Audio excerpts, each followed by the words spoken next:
Hi, this is Amanda Dolan, and welcome to the Mental Society. Today, I am joined by Dr. Joan Ifland.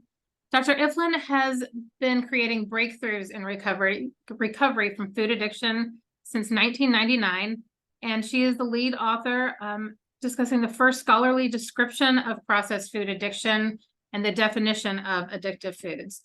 She also has a really amazing online community called ARC that I'm sure she will share with us to provide support and education for those experiencing food addictions and who are ready to heal from that and heal their bodies as well.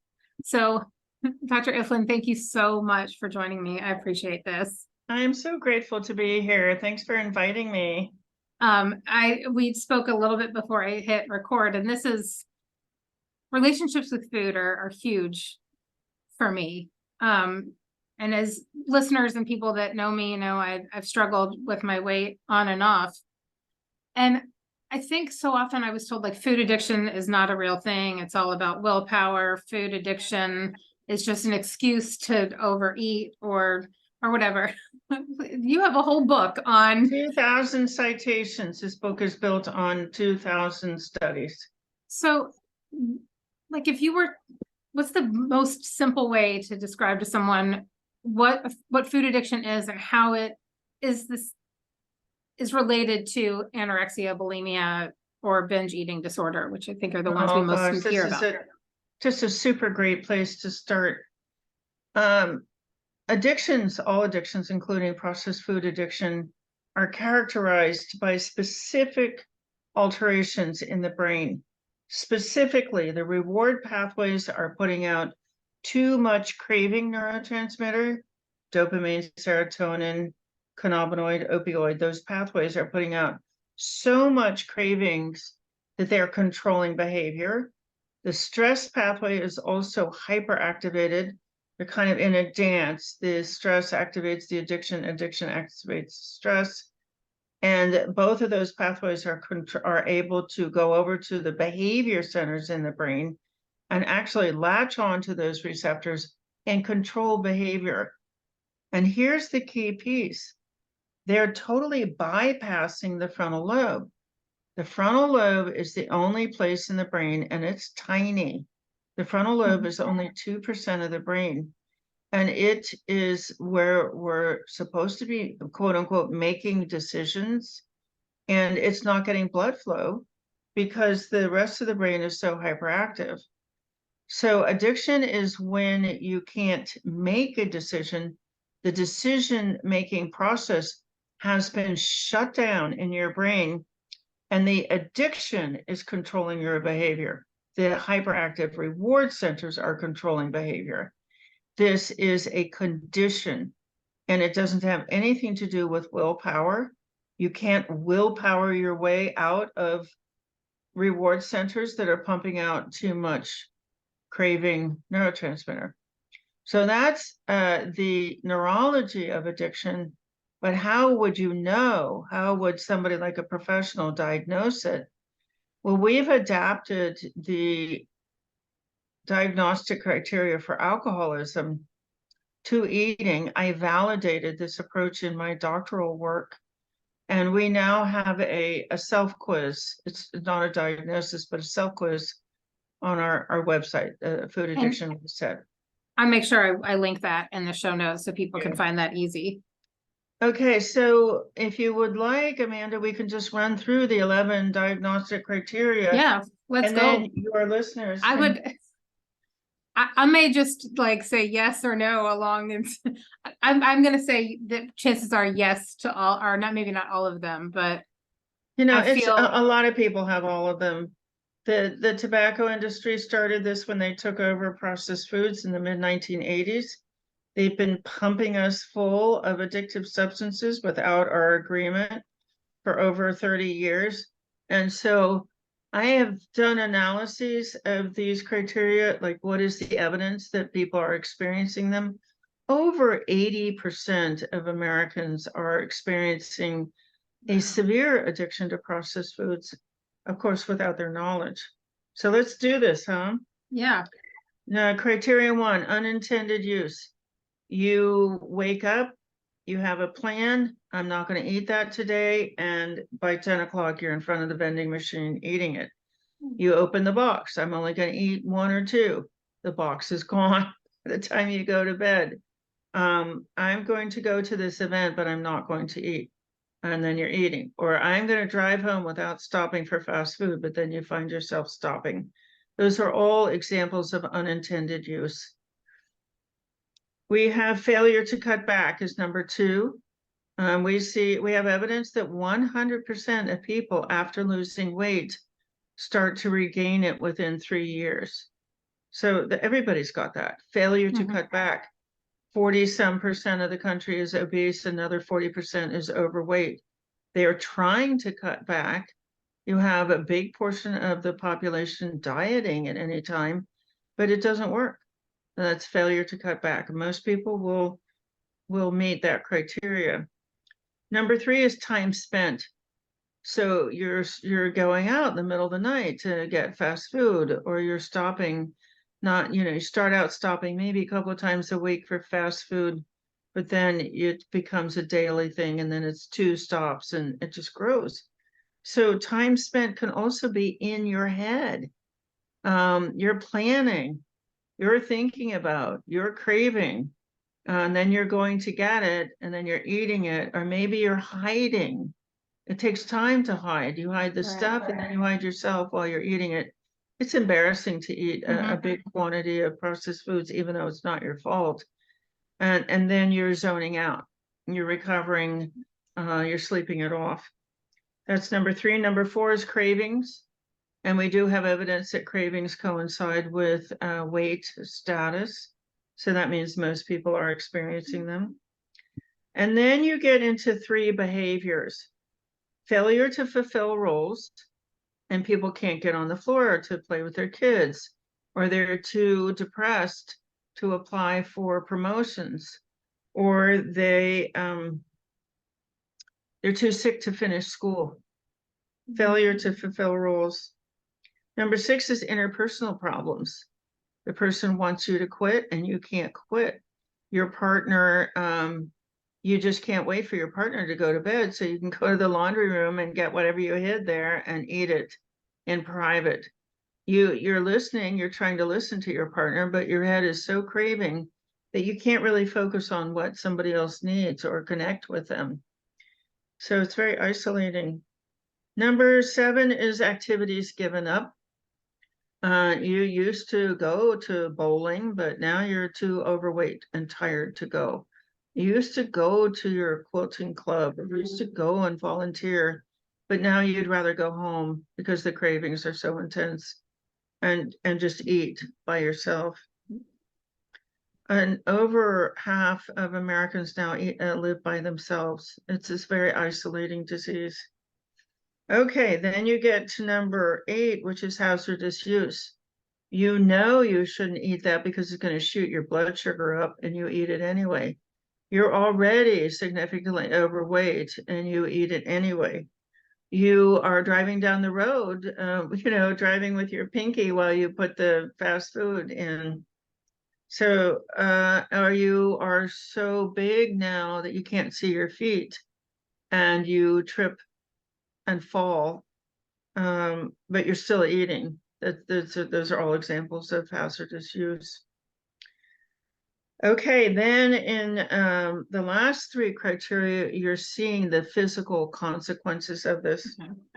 Number 9 is use in spite of knowledge of consequences.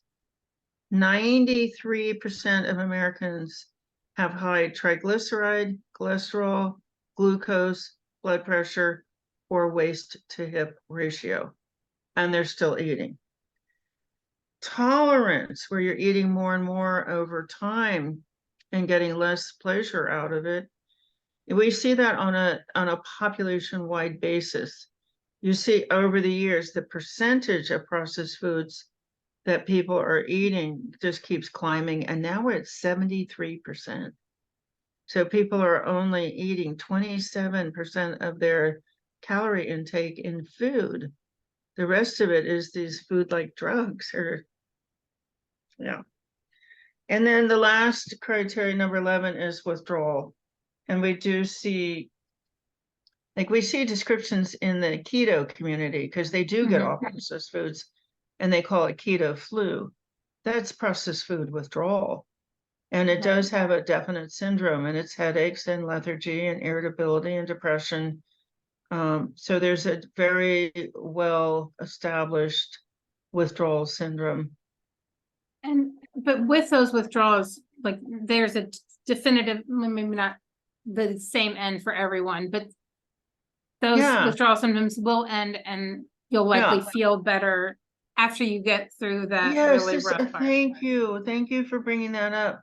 One of the things that happens during those 4 days is that the cravings become more intense, but then at some point they just go away.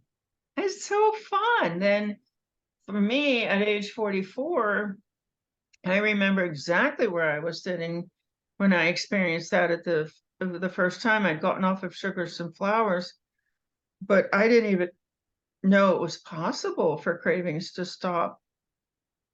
I can remember going to kindergarten and craving intensely because I couldn't just go out into the kitchen and make myself a white bread, margarine, sugar sandwich anytime I wanted.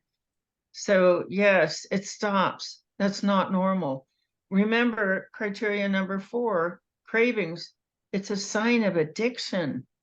It's not normal. And like, what would you say though to somebody that said, well, I was craving red meat because my iron is low, and so that's why I'm craving. Yeah. You're making an excellent point, which is if you're craving an addictive substance versus something that's clearly a food, that's just a completely different phenomenon. So the foods for which we have evidence that they are addictive substances, as opposed to food, any kind of sugar or sweetener, anytime you concentrate a sugar, you're hyperactivating dopamine. Does that But we include don't- like the NutraSweet Yes, or all the artificial Splenda? sweeteners. Mhm. So it's all of anything that makes your food taste sweet, whether it's Yeah, and sugar then or Splenda. It's not great for yeah, you. all the artificial sweeteners, but also if you've been sensitized, like we all have been, we know that the tobacco industry, once they came into processed foods, really attacked small children. And they got control over Kool-Aid. They had control over Hawaiian Punch since 1963.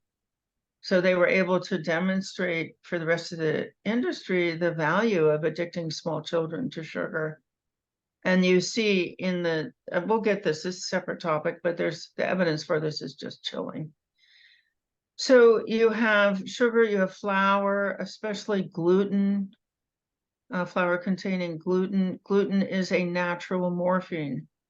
Plants have natural endorphins in them. It's a kindness from Mother Nature that we don't just eat because we won't die if we do, but we eat because we get a little endorphin rush, a little one. We attach pleasure to doing that. So it's a rewarding survival activity. But when you concentrate a plant, when you take the fiber out, when you turn it into a powder, or you turn it into a liquid, or you dry it, you create a drug. These are the same processes that are used to create other drugs from plants. Opium is created from poppies, and cocaine is created from leaves, the leaves of the bush. What do? They concentrate it, they extract, and then they create a powder. Well, that's flour. Never thought of it that way. It's interesting. Yeah, you can look at if it's a plant and it's been concentrated in any way, processed in any way, you are moving it along that continuum to become addictive. So then you have excessive salt. We know that there's a withdrawal syndrome from excessive salt, and really incredible research done at the University of Florida. Mark Gold, who's a past president of the American Society of Addiction Medicine and head of the McKnight Brain Institute, this is very high quality research. He just saw that when more people in morphine withdrawal came into his clinics, they would just take the lid off the salt and pour it on their food. So salt has the ability to activate that opioid pathway. Interesting. And then you have dairy. I- Dairy is a substance that is designed to put a 100-pound baby calf to sleep. And I'm vegan, and I remember that I had cravings for dairy, like cheese in particular. And so many people have said, well, I would go vegan, but cheese. I love cheese. And it's always been interesting to me that, like, well, I have to have cheese. Like, that's the one, like, cheese and bacon, right? Those are the two things that people want. And then you said that, and I'm like, bacon has a lot of salt in it, and it's been And high in fat. So there are 4 different casomorphines in dairy. Like, this is raw milk coming right out of the organic cow, is so powerful, and it's such a sedative that it can put a 100-pound calf to sleep. What are we doing ingesting that? Especially when you think about the parallel between you extract whatever it is from the poppy, and then you concentrate it into opium. You extract the casein from milk, Yeah. and you concentrate it into a cheese. It's just like, what were we thinking? Yes, it'll keep us alive, but we'll be somnolent for our Yes. lives. Yes. So sweeteners, flour, salt, dairy, were those the And then fats, excessive amounts of fat, excessive amounts. We have really good new research showing that rats that are exposed to all the fat that they can eat, that they become addicted. It's been beautifully laid out, the process by which their brains become hyperactive in the cannabinoid pathways. These are the same pathways that are activated by cannabis. They're named after cannabis, but they become altered in excessive fat consumption. And then, of course, caffeine, and then food additives. Yeah. I mean, I remember growing up, like, was it red dye? That, that was what caused ADHD, that created hyperactivity in kids. And that was 30 plus years ago, I think. And yet we're still using that. We are. You really, so my undergraduate degree is in politics and economics.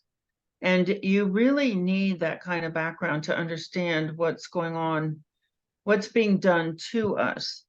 And then I took an MBA from Stanford in 1978. And so the understanding of business models is also essential to understand what is being done to us. And I'm just hearing people say, and then I earned the PhD in addictive nutrition.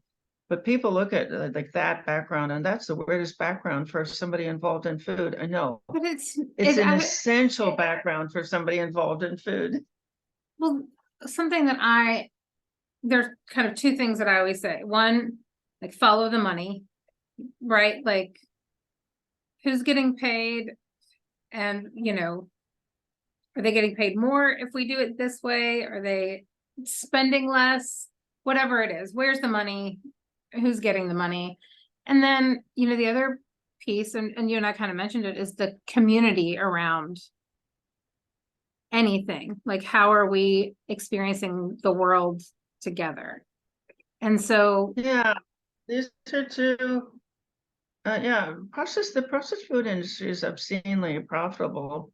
Like, tobacco was obscenely profitable for years. You take an absolutely worthless substance and you market it as if it had value. So for tobacco, we were told, oh, smoking is sexy. Lauren Bacall and Humphrey Bogart, flirting and smoking.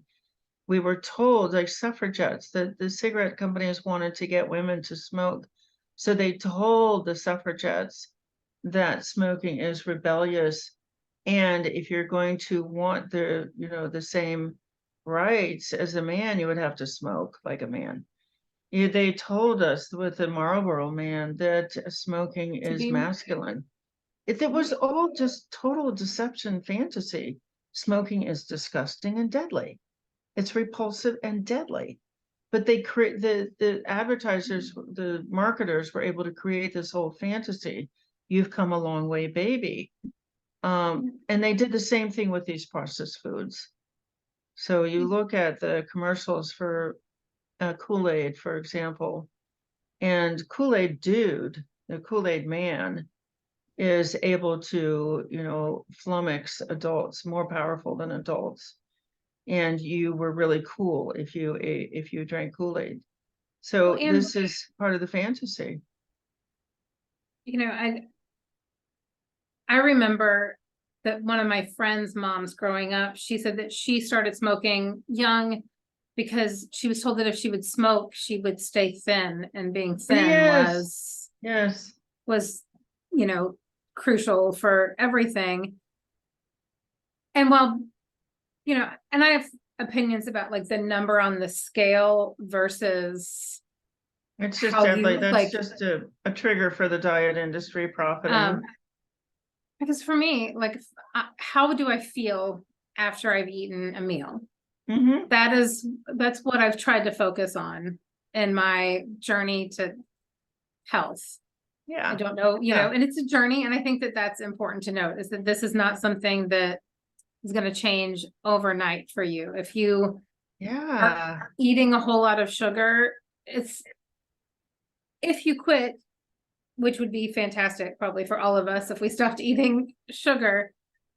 But if you quit and you eat sugar again, that doesn't mean that you've failed. That means that you are Oh, that means that you were human. given a wicked, severe, deeply embedded addiction, because once tobacco came into processed foods, they were prevented from marketing cigarettes to children.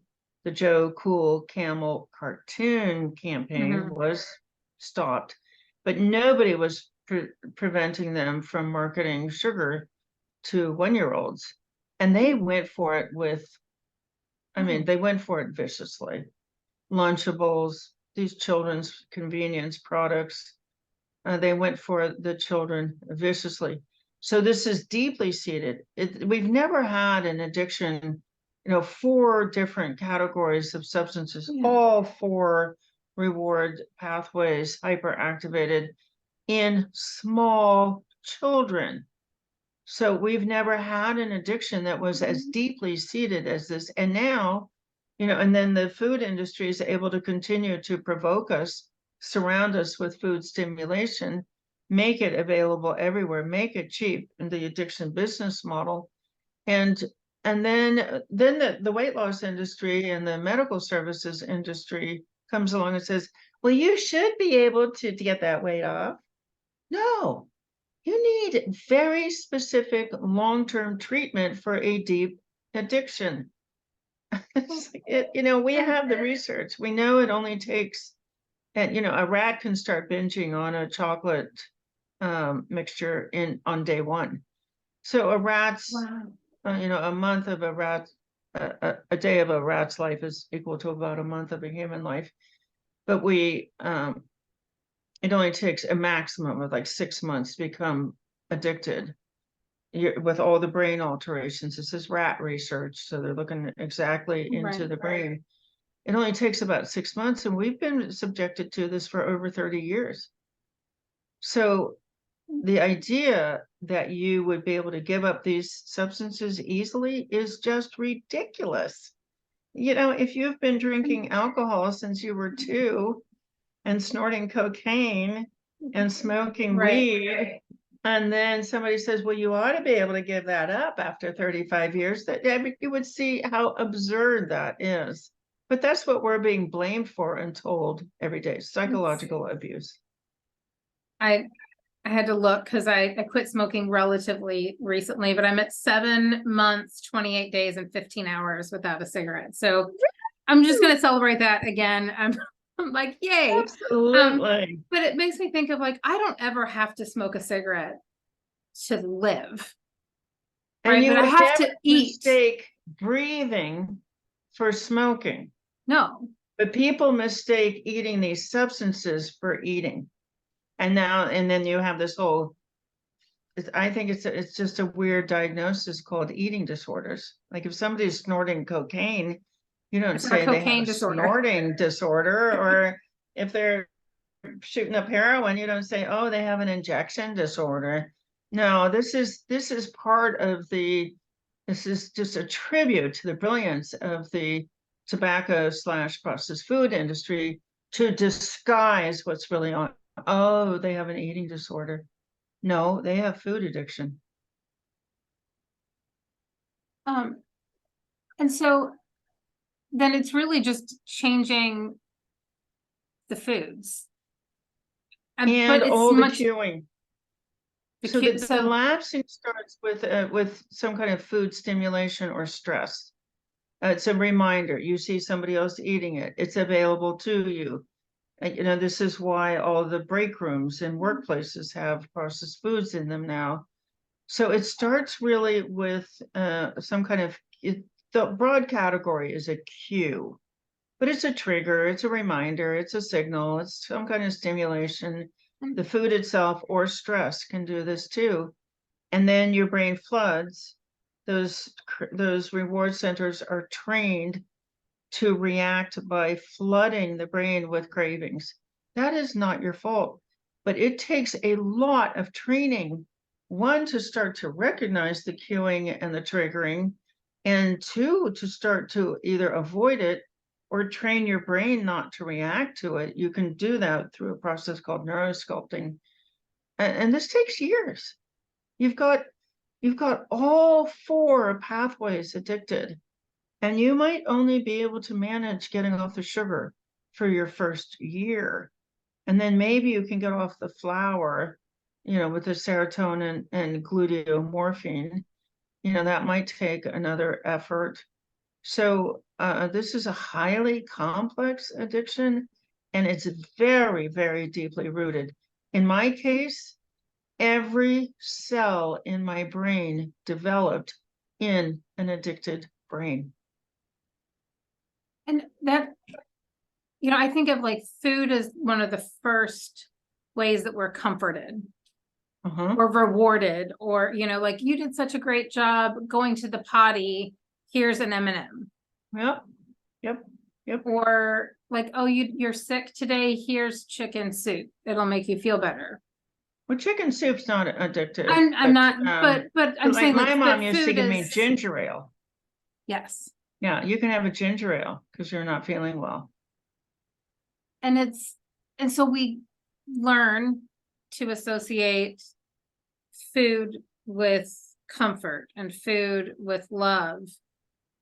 And then also when we go to big family gatherings or church potlucks, food and relationships and connection are tied together. And if you think about when somebody dies or has a baby, it's here, let's bring them food. And while that food may not be addictive, I think it speaks to how important food is in our lives. You're just hitting on an incredibly important point, which is, unlike smoking, these substances are deeply embedded in our rituals. The delusion around the role of these substances in our daily lives, our health, it's incredibly hidden.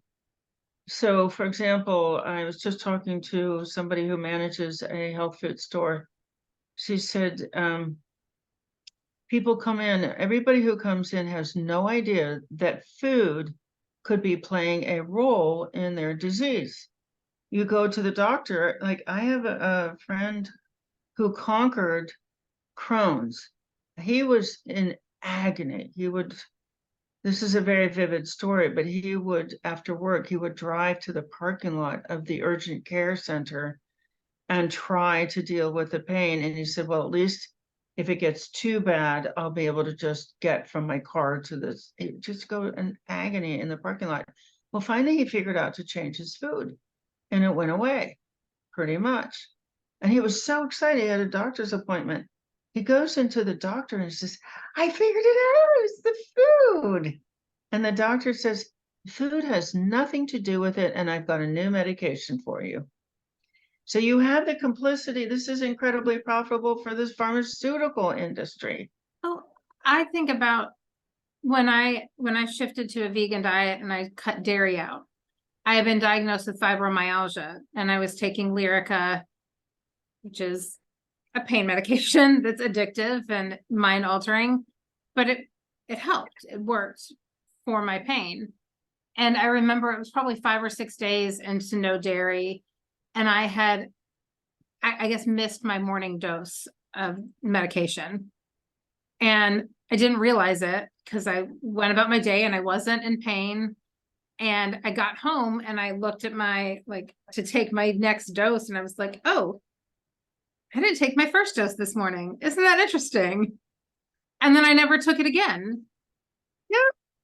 And then I did research and I looked, and dairy is hugely inflammatory in our bodies.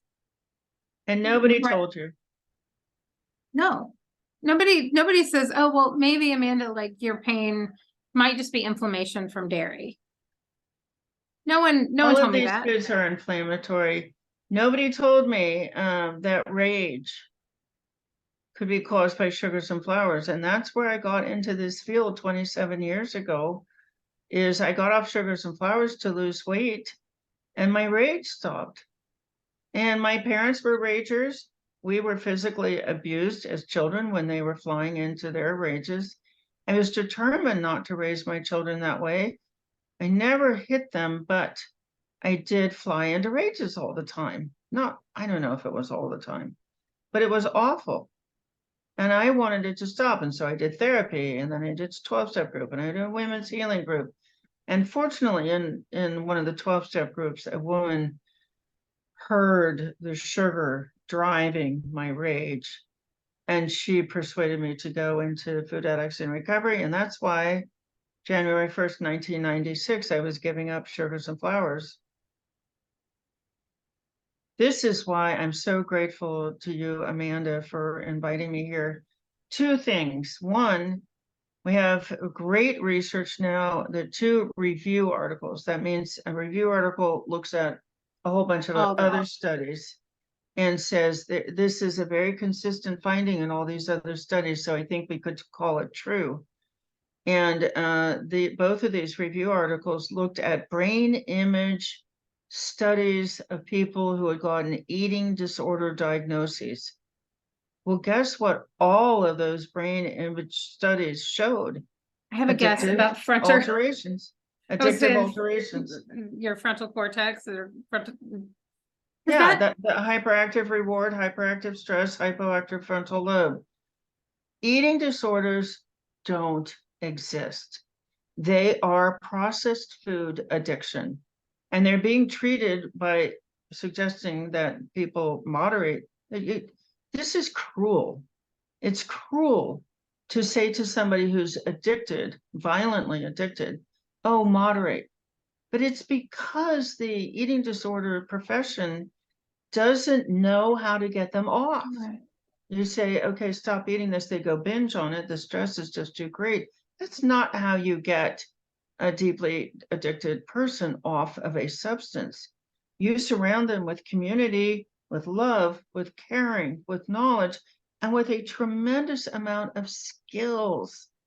You know, we teach 149 skills. Because I grew up in an addicted brain, I didn't get life management skills, and I didn't need the life management skills that my parents were exhibiting. So that's number one. Eating disorders, people with the diagnosis of an eating disorders, their brains are behaving in an addiction pattern. Yeah. So yeah, I just got to get that out. And, you know, I know you mentioned 12-step groups, and I know there's Overeaters Anonymous, and there are all of those things. And while I don't know that those, and you're shaking your head, which makes me, those aren't the answer, except that there's community there and people of a like mind who want a similar change in their life. But those communities are very judgmental. And we get traumatized people out of those communities. So here's how it works. You walk in there with no skills. Day one, you're given a food plan and you're required to follow it or be fired. Well, you can't follow it. They haven't given you the skills and they haven't given you the time and they haven't given you a strategy. It's just, oh, follow this food plan, or you have to sit in the back of the room. And then you're humiliated when the inevitable lapse comes. Lapsing decreases slowly over time as you build skills, as you get the queuing under control, as you build your food production skills, as you build your socializing skills, your relationship management skills, your emotional skills, your sleep skills, your mental thinking skills. There's just 149 skills before you can consistently avoid a lapse. But what happens in those communities? You have a lapse and you're humiliated. You're traumatized. You have to stand up in front of everybody and say, I failed, and get a new chip, sit in the back of the room for 90 days, not allowed to talk, when actually that's when you need to talk the most. When you lapse, you should be met with deep compassion. You didn't ask for it. You didn't ask to have these hyperactivated reward centers. Deep compassion and some strategies to unpack what held, just held, comforted until you can figure out what to do differently next time. So like, I think relapse or lapse, as you said, is part of recovery. Full stop. Yes, it's normal to lapse. It's rare, like 1 out of 1,000 persons will be able to say, oh, that's the problem. I'll get it out of my house and I'll stop making clean food and never look back. And I 1 think out of 1,000. And I think that's whether we're talking food or cigarettes or alcohol or cocaine, like there will be, and I don't like the term backslide, like it is It's not. It's a flare up of a chronic disease. And then the other thing I'm hearing is, well, two things. One is, when you have a lapse, what information can I get from this to help in the future? Like it's an opportunity to learn instead of an opportunity to beat myself up. You're going to unpack all it's called Q, we call it Q load. What was your Q load? Were you subjected to, like, I had a person who volunteered at a hospice organization that made her sit there and look at sugar. There was a candy bowl in front of her. We finally decided she either had to quit or quit. I mean, those were her two choices. or move the sugar bowl, which the volunteer place didn't want to do. And so she was just building up dopamine in her brain, and then she would leave there and go and binge at fast food. So you have to unpack it. What led up to it? What, not just the food, but what was the stress that led up to it, the exposure to cueing, what was going on in your brain, and then affirm that they're not blaming themselves, and then ask them what tweaks they would make for the next go around. And so, and I mentioned this to you before, I think that for our mental health, our overall well-being, having a strong community is imperative. It's essential. And so you've created a place where people can learn life skills, where they understand more about food addiction. I'm assuming as well what foods will serve you better and nourish your body and help you heal.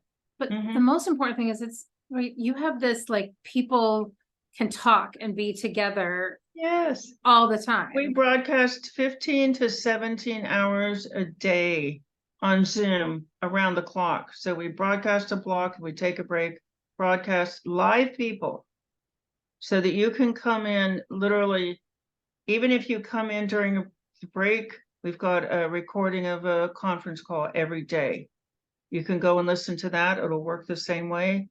Or I've got a library of over 80 videos that I've made or people in my organization have made. So you can go and watch a video and you will get the same. It's that drive to belong. It's incredible when you get around people who are healthy, emotionally, mentally, physically, behaviorally, positive people, your drive to belong will swing over and start to copy them. You're not even aware of it, but your drive to belong, your drive to fit in, your drive to be normal is the dominant drive in the brain. Because whether you're a creationist or an evolutionist, there is one area where those two frameworks totally overlap, and that is you've got to be in a tribe to survive. So the Maslow's hierarchy, the highest need is for food, water, shelter. No. Your highest need is for the community that will get you food, water, shelter. So if you just can look on a screen, and we know this comes across Zoom, and this is why we broadcast so many hours, all different kinds of programs, you will be floated. You don't have to fight one darn thing. Your brain will float you over to, I don't want to eat that anymore. I don't understand why I don't want to eat that anymore. Well, it's because your mirror neurons are looking around and saying, what do these people do? We seem to spend a lot of time here. They're here all the time. What do they do? Oh, they don't eat that stuff. Oh, well, then we'll stop eating it too. It makes the whole thing easy, because now when you go out to the kitchen, instead of, oh, I know that's in the refrigerator and I shouldn't eat that, I should eat this first, but I'm gonna eat that, I'll just have a bite of it, but they made it for me, and the battle. Now when you go out to the kitchen, because your drive to fit in has kicked in with healthy people, you have this bizarre thought. You go out to the kitchen and you say, I want a clean meal. I, just quickly before we go, like, I wonder too, though, if it's I'm craving something, I don't know what it is. You know what? That Zoom meeting is going on. There's people there. I'm just going to hop in and pause, like just take a second, maybe talk, maybe not, maybe just being there is enough. But yeah, I think don't underestimate the power of connection and community Totally. and people. It's running your life, even if you don't really know. Amanda, that is a great place to it's a community. So Thank you so much for joining me. And I'm going to link Joan's website, as well as the ARC, which is the program that we've been talking about, that website as well. There's tons of information in all of those places, and I promise you will find it incredibly useful. And so with that, we have reached the end of the episode. Thank you so much for listening and learning more about how mental health and society meet. Now go out and open up a conversation and discover how mental health is experienced in your world. You can find more of us in all your favorite podcast places. There's lots of things on our website, thementalsociety.com. And remember that you are not alone in your struggles, that hope and help are all around you. And until next time, this is Amanda Dolan, wishing you good health, mental and otherwise.